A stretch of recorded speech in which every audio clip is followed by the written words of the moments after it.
Alam niyo ba, yung mga Indian yan, nakapag-aral na ng kaunti, akala mo sino makasta. Aba, para mga tuta, nakapag-aral daw si Roba.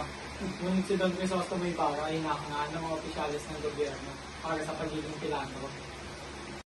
Ganun ba? Bakit? Makakarating ba sa langit ang mga nagbabanal-banalan?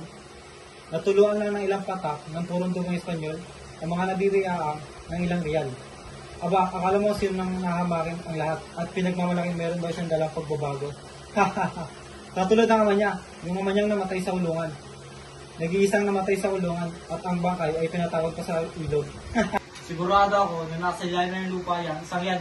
Abay, pagkalalim-lalim ko si Pierre eh. Gusto na ako yung paninira. Magpurin ka. Huwag mo gagawin yan, Bara! Lumayo mo kayo kung ayaw niyo madamay. Kumalma ka! Ay, dignidad na hindi kayang inuman,